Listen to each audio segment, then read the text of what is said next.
నమస్తే Chandana, welcome to great Andhra big story. రాష్ట్ర ప్రజలు జగన్ను కోరుకుంటున్నారు. జగన్మోహన్ రెడ్డి ప్రెస్ మీట్లో ఇచ్చిన స్టేట్మెంట్ ఆయన అభిమానులకు మంచి కిక్ ఇచ్చి ఉంటుందనడంలో సందేహం లేదు. ఆయనకు అలాంటి ఫీడ్బ్యాక్ తప్పకుండా ఉంటుంది. అది నిజమే కావచ్చు కూడా. లేకపోతే చిద్విలాసమైన ఒక చిరునవ్వుతో ఆయన అలాంటి మాట కాన్ఫిడెంట్గా చెప్పలేరు. ప్రజల్లో అలాంటి కోరిక ఉండడం ఆయన పార్టీకి మంచిదే. కాకపోతే ఆ కోరిక యొక్క పుట్టుకను ఆయన తెలుసుకోవాలి, మూలాల్లోకి వెళ్ళాలి. ఎందువల్ల ప్రజల్లో ఆ కోరిక పుట్టిందో జగన్ ఖచ్చితంగా తెలుసుకోకపోతే పునరధికారం దక్కించుకోవడం కష్టం. పునరధికార ప్రాప్తి అనే వాంఛ ప్రతి ఒక్కరికి ఉంటుంది. అయితే ఇప్పుడు జనం నన్ను కోరుకుంటున్నారు అని 2వ ఏడాదిలో డిసైడ్ అయిపోవడంలో ఆత్మవిశ్వాసం కాస్త గీత దాటితే మొత్తం బెడిసి కొడుతుంది. ఈ పోకడలపై సాధికార విశ్లేషణే ఈ వారం గ్రేట్ ఆంధ్ర బిగ్ స్టోరీ.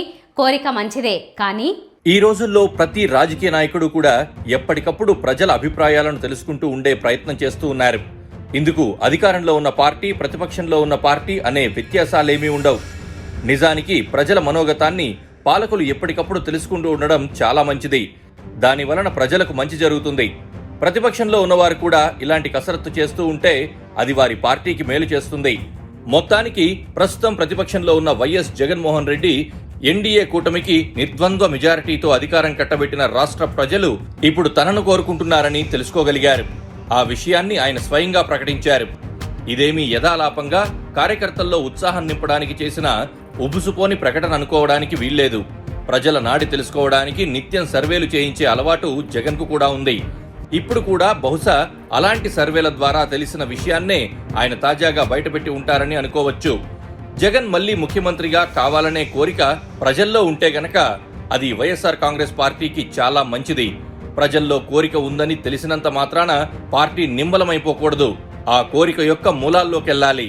ఇక్కడ ప్రధానంగా 2 అంశాలను గమనించాల్సి ఉంది. ఒకటి, చంద్రబాబు నాయుడు సారథ్యంలోని ఎన్డీఏ కూటమి దాదాపు 20 నెలలుగా సాగిస్తున్న పరిపాలన పట్ల మొహం మొత్తింది గనుక మళ్ళీ తమకు జగన్మోహన్ రెడ్డి కావాలని ప్రజలు కోరుకుంటున్నారా? 2, 1.5 ఏడాదిలో ప్రజల పక్షాన నిలబడి పోరాడడంలో, ప్రజా సమస్యల పట్ల తన చిత్తశుద్ధిని ప్రదర్శించడంలో జగన్ చూపిస్తున్న శ్రద్ధను గమనించి అయ్యో ఇలాంటి నాయకుడిని దూరం చేసుకున్నామే అనే అభిప్రాయంతో ప్రజలు ఆయనను తిరిగి కోరుకుంటున్నారా?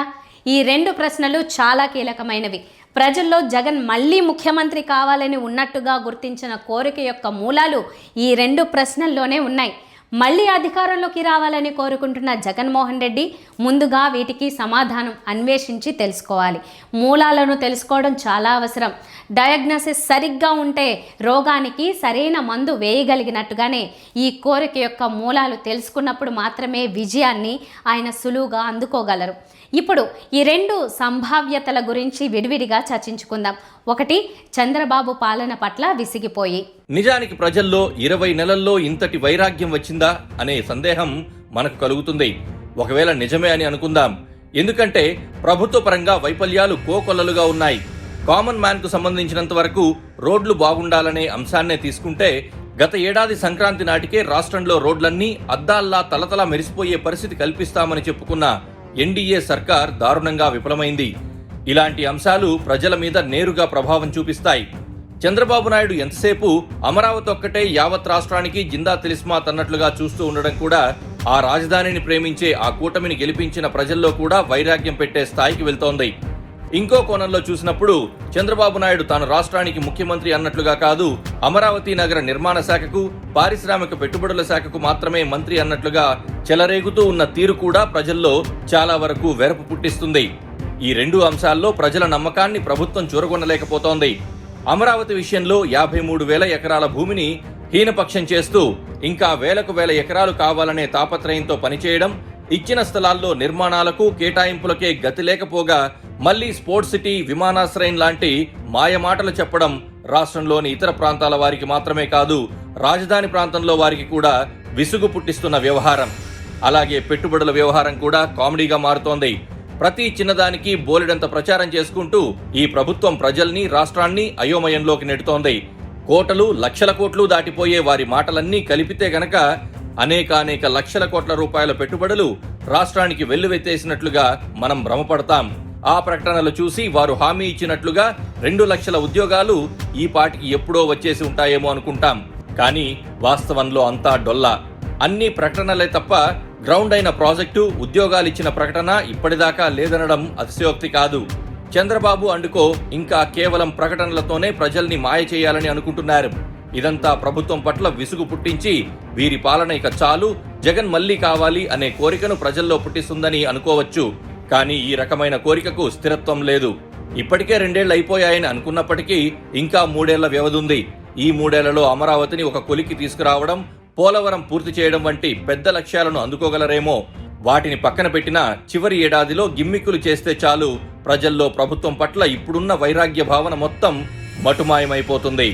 ఈరోజు నిజంగానే ప్రతి ఇంట్లో కూడా పోలికను చూస్తూ ఉన్నారు. ఆ రోజు ఇదే రాష్ట్రం, ఇదే బడ్జెట్, ఇదే పరిస్థితుల్లో ఇంకా దారుణమైన పరిస్థితులు, కోవిడ్ వచ్చి 2 సంవత్సరాలు అతి దారుణమైన పరిస్థితులు ఉన్నప్పటికీ కూడా ఎప్పుడూ కూడా ప్రభుత్వ కష్టాలను ఎప్పుడు ప్రజలకు చూపించి ఎప్పుడూ కూడా పథకాలను ఎగరగొట్టాలి అని చెప్పి ఏ రోజు మన ప్రభుత్వం ఎప్పుడు ఆలోచించింది. సూపర్ 6 అన్నీ ఇచ్చేశానని చంద్రబాబు ఇప్పుడు దబాయిస్తుండవచ్చు. కానీ ఏ హామీల విషయంలో ఆయన ప్రజల్ని మోసం చేశారో అందరికంటే ఆయన ఆత్మసాక్షికి బాగా తెలుసు.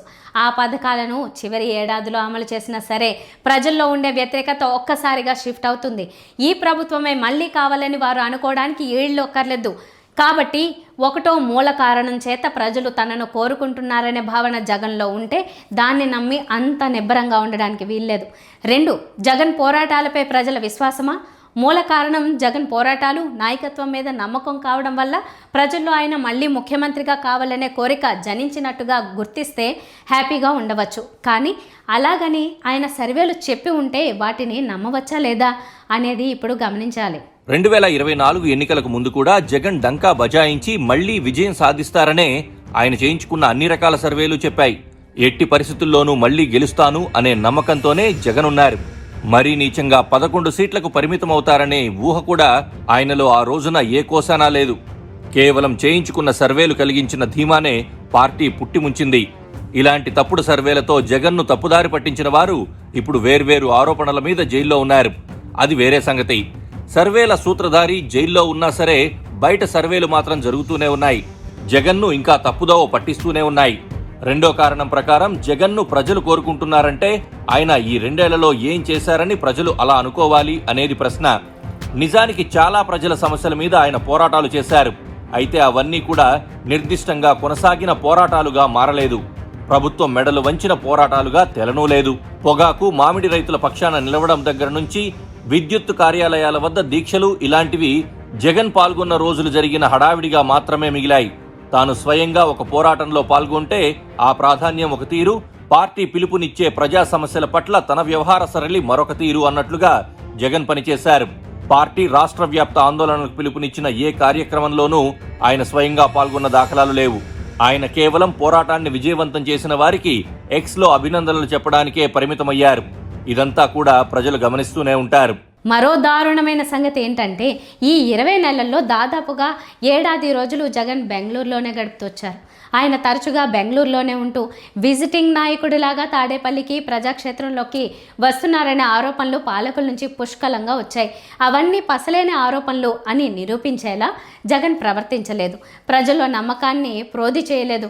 ఆ విషయం జగన్ గుర్తించాలి. 2025 సంక్రాంతి నాటి నుంచి నియోజకవర్గాల్లో పర్యటిస్తాను, జిల్లాల్లో ప్రజలను, పార్టీ శ్రేణులను ప్రతి నెల కలుస్తూనే ఉంటాను అని ప్రకటించిన జగన్మోహన్ రెడ్డికి ఇప్పటిదాకా అందుకు ఖాళీ లేనేలేదు. ఇప్పటికీ కూడా ప్రతి వారం ఒక నియోజకవర్గ కార్యకర్తలతో సమావేశం అవుతున్నానని అంటున్నారే తప్ప జిల్లాలో పర్యటించడం, స్థానికంగా ఉండి పార్టీ స్థితిగతులను, ప్రజల నాడిని గమనించడం అనే వైపు ఆయన దృష్టి సారించడం లేదు. ఏ ఆలోచనతో ప్రజలు ఇప్పుడు జగన్ను కోరుకుంటున్నారు అని ఆయన అనగలుగుతున్నారో అంతుబట్టని సంగతి.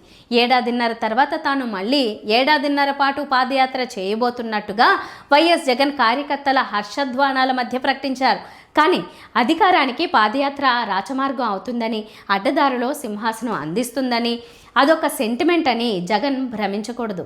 వైఎస్ రాజశేఖర్ రెడ్డి అప్పట్లో పాదయాత్ర చేశారంటే అప్పటికి రాష్ట్రంలో ఉన్న పరిస్థితే అలా చేయించింది అనుకోవాలి. అందుకే ఆయనకు అడుగడుగునా జనం నీరాజనం పట్టారు. ఆయన అధికారంలోకి వచ్చారు. చంద్రబాబు పాదయాత్ర సక్సెస్ కావడం కూడా వేరు. వైఎస్ జగన్మోహన్ రెడ్డి పాదయాత్ర చేసినప్పుడు అధికారంలోకి వచ్చారు. కానీ కేవలం దానివల్ల మాత్రమే కాదు, అప్పటికే చంద్రబాబు మాయమాటల పాలనతో ప్రజలు విసిగిపోయి ఉన్నారు. కనుక జగన్ సీఎం అయ్యారు. నారా లోకేష్ పాదయాత్ర మాత్రమే తెలుగుదేశాన్ని అధికారంలోకి తెచ్చిందని జగన్ కూడా నమ్మితే ఆయన అమాయకత్వమే. ఆ మాట ఆ పార్టీలో నారా లోకేష్ ప్రాధాన్యాన్ని హైప్ చేయడానికి చంద్రబాబు నాయుడికి పనికొచ్చే మాట తప్ప నిజం కాదు. ఇంకా అనేక రకాలుగా జగన్ పాలన పట్ల ప్రజల్లో నమ్మకం పోవడం, అమరావతి, చంద్రబాబు నాయుడు ఇచ్చిన అలివిమాలిన హామీలు అన్నీ కలిపి వారిని గెలిపించాయి. కాబట్టి కేవలం పాదయాత్ర అనే మంత్రజపం చేసి గెలుస్తానని జగన్ అనుకోకూడదు. ప్రజలు జగన్ను కోరుకుంటున్నారు అనే నమ్మకం ఆయనకు ఎలా కలిగింది? అందుకు మరో కారణం కూడా కనిపిస్తోంది. జగన్ ముఖ్యమంత్రిగా ఉండగా విచ్చలవిడిగా సంక్షేమ పథకాలను అమలు చేశారు. అర్హత గల వర్గాల్లో జగన్ ప్రభుత్వం నుంచి లబ్ధి పొందని కుటుంబం ఒక్కటి కూడా ఉండదని ఆ పార్టీ వారు చెప్పుకునే మాటలు అతిశయోక్తి కాదు. అయితే తాను డబ్బులిచ్చిన పథకాలన్నీ చంద్రబాబు నాయుడు కొనసాగించడం లేదని, తన వద్ద డబ్బులు పొందిన వారు చాలా మంది ఇప్పుడు చంద్రబాబు నాయుడు సర్కారులో డబ్బులు పొందలేకపోతున్నారని, ఇలాంటి వారందరిలో డబ్బుల మీద ఆశ ఉంటుందని, తన పట్ల కృతజ్ఞత ఉంటుందని, తానొస్తే మళ్లీ డబ్బులు వస్తాయనే నమ్మకం ఉంటుందని, అందుచేత తాను మళ్లీ చాలా సునాయాసంగా ముఖ్యమంత్రి అవుతానని జగన్మోహన్ రెడ్డి అనుకుంటున్నారా? ప్రతి ఇంట్లో కూడా ఈరోజు చర్చనీయాంశంగానే ఉంది. ప్రతి ఇంట్లో కూడా ఈరోజు చర్చ జరుగుతూ ఉంది. జగన్ ఉన్నప్పుడే బాగుండేది, కనీసం ఆయన ప్రతి నెల ఏదో బటన్ నొక్కుతూ ఉన్నాడు, ఖచ్చితంగా మాట చెప్పినాడు, మాట ప్రకారం నిలబడ్డాడు. ఈరోజు జగన్ పోయాడు, చంద్రబాబు నాయుడు ఏమో బిర్యానీ పెడతానని మోసం చేశాడు, ఉన్న పలావు పోయింది, ఇప్పుడు బిర్యానీ కూడా పోయింది అని చెప్పి ఈరోజు ప్రతి ఇంట్లో కూడా చర్చనీయాంశం జరుగుతూ ఉంది. ఈరోజు నిజంగానే ప్రతి ఇంట్లో కూడా పోలికను చూస్తూ ఉన్నారు. ఆ రోజు ఇదే రాష్ట్రం, ఇదే బడ్జెట్, ఇదే పరిస్థితుల్లో ఇంకా దారుణమైన పరిస్థితులు, కోవిడ్ వచ్చి 2 సంవత్సరాలు అతి దారుణమైన పరిస్థితులు ఉన్నప్పటికీ కూడా ఎప్పుడూ కూడా ప్రభుత్వ కష్టాలను ఎప్పుడూ ప్రజలకు చూపించి ఎప్పుడూ కూడా పథకాలను ఎగరగొట్టాలి అని చెప్పి ఏ రోజు మన ప్రభుత్వం ఎప్పుడు ఆలోచించేయాలి. అలాంటి అవకాశం ఉంది.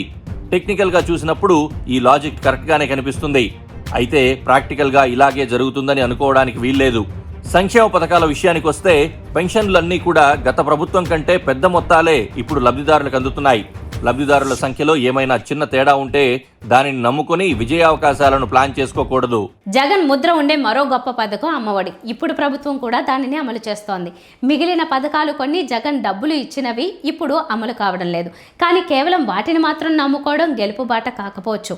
చంద్రబాబు నాయుడు ప్రజలకు ఇచ్చిన హామీల్లో ప్రధానంగా 2 ఇంకా బాకీ ఉన్నాయి. 18 ఏళ్లు దాటిన ప్రతి ఆడబిడ్డకు నెలకు 1500 రూపాయలు ఇవ్వడం, నిరుద్యోగులకు 3000 భృతి ఇవ్వడం ఇంకా జరగలేదు. వీటి గురించి వైసీపీ చాలా తరచుగా విమర్శిస్తూనే ఉంది. ఈ 2 పథకాలను కూడా ప్రభుత్వం కనీసం పాలన చివరి ఏడాదిలో కార్యరూపంలోకి తెస్తే గనుక డబ్బులిచ్చే పథకాలే మళ్ళీ అధికారం ఇస్తాయని అనుకునే సంభావ్యతకు గండిపడుతుంది. ఈ విషయంలో జగన్మోహన్ రెడ్డి స్పృహ కలిగి ఉండాలి. ప్రజలు జగన్ను కోరుకుంటున్నారు అని తీర్మానించి చెప్పే ముందు జగన్మోహన్ రెడ్డి గెలుపును అందుకోగల స్థితికి తాను పార్టీని బలోపేతం చేస్తున్నారా లేదా అనేది కూడా సమీక్షించుకోవాలి. విజయసాయిరెడ్డి తరచూ వినిపించే కోటరీ అనే ఆరోపణలను పక్కన పెట్టండి. కానీ నియోజకవర్గాల ఇన్ఛార్జీల పరంగా క్రియాశీలమైన వ్యక్తుల చేతుల్లో పార్టీ ఉన్నదా? పేపర్ పులులుగా కనిపించే ప్రజాదరణ లేని సూరుల చేతుల్లో పార్టీ నుంచినంతకాలం ప్రయోజనం లేదు. పార్టీ తలపెడుతున్న ప్రజా పోరాట కార్యక్రమాలను నిత్యం ప్రజల్లో సక్సెస్ చేసేవాళ్లు, ఫ్రంట్ లైన్ వారియర్స్ తరహాలో ప్రభుత్వ వైఫల్యాల మీద ఎప్పటికప్పుడు పోరాటాలు సాగించగలిగిన వారు, పార్టీ పిలుపునిచ్చే అంశాలు మాత్రమే కాకుండా స్వతహాగా స్థానిక సమస్యలపై మాట్లాడగలిగే వాళ్లు, అలా ప్రజల్లో ఆదరణ పెంచుకోగలిగిన వాళ్లు కావాలి. జగన్మోహన్ రెడ్డి తీసుకొచ్చిన ల్యాండ్ టైటిలింగ్ యాక్ట్ గురించి జగన్ ఇన్నాళ్ల తర్వాత మాట్లాడుతున్నారు. తాను తీసుకొచ్చిన రీసర్వే విధానాన్నే ఇప్పుడు ప్రభుత్వం అనుసరిస్తూ ఉండడాన్ని ఆయన ఎద్దేవా చేస్తున్నారు. నేను చంద్రబాబు నాయుడు గారిని సూటిగా ప్రశ్నిస్తా ఉన్నా, అయ్యా సమగ్ర సర్వే వల్ల భూములు పోతాయని, ల్యాండ్ టైటిలింగ్ యాక్ట్ వల్ల ప్రజల ఆస్తులు కబ్జాకు గురవుతాయని ఒక ప్రచారం చేసి ఒక డ్రామా చేసిన ఈ చంద్రబాబు, ఇప్పుడు కేంద్ర ప్రభుత్వంలో భాగస్వామిగా ఉన్న ఈ చంద్రబాబు ఇప్పుడు పూర్తిగా యూటర్న్ ఎందుకు తీసుకున్నాడయ్యా అని అడుగుతా ఉన్నా. అబద్ధాలను ప్రచారం చేసి తాను తెచ్చిన చట్టం గురించి ప్రజల్లో భయం పుట్టించి తనకు వ్యతిరేకంగా ఓట్లు వేయించారనే సంగతి ఆయన ఇప్పుడు చెబుతున్నారు. నిజానికి ఎన్డీఏ కూటమి అప్పట్లో చెప్పింది అబద్ధాలేనని అంటున్నారు కదా. మరి ఈ అబద్ధాలను తిప్పికొట్టే వ్యవస్థ, శక్తి అప్పట్లో పార్టీకి లేకపోయిందా అనేది ప్రశ్న. కూటమి చేసిన అబద్ధపు ప్రచారాల్ని అప్పట్లోనే సమర్థవంతంగా తిప్పికొట్టి ఉంటే, తాము తెచ్చిన చట్టాల్లోని లోతును, ప్రజలకు జరిగే మేలును స్వయంగా చెప్పగలిగి ఉంటే ఇవాళ ప్రతిపక్షంలో కూర్చునే దుస్థితి దాపురించేది కాదు కదా అనేది పలువురి సందేహం. ఇలాంటి సమర్థవంతమైన నాయకుల్ని జగన్ ఆ రోజున తయారు చేసుకోలేకపోయారు, నమ్మలేకపోయారు. కనీసం ఇప్పటికైనా ఆ విషయంలో పార్టీ మెరుగుపడిందా అనేది గమనించుకోవాలి. పార్టీ ఆఫీస్ నుంచి వచ్చే పురమాయింపుల మేరకు అక్కడి నుంచి వచ్చే స్క్రిప్ట్లను మాత్రమే మీడియా ముందు వల్లించడానికి నాయకులక్కర్లేదు. చదవడం చేతనైన ఎవరైనా సరిపోతారు. కానీ పార్టీని మళ్లీ విజయ పదంలోకి తీసుకెళ్లడానికి కావాల్సింది నాయకులు అనే సంగతి జగన్ గ్రహించాలి. ఆ లోటు పూడ్చాలి. ఏ రాయి అయితేనేం పళ్ళు రాలగొట్టుకోవడానికి అన్నట్టుగా చంద్రబాబు మీద ప్రజలు విసిగిపోయారు కనుక తనను కోరుకుంటున్నారు అనే భావనకు జగన్ వస్తే పార్టీకి చేరు జరుగుతుంది. అలాంటి భావన ఎప్పుడైనా హఠాత్తుగా మారిపోతుంది.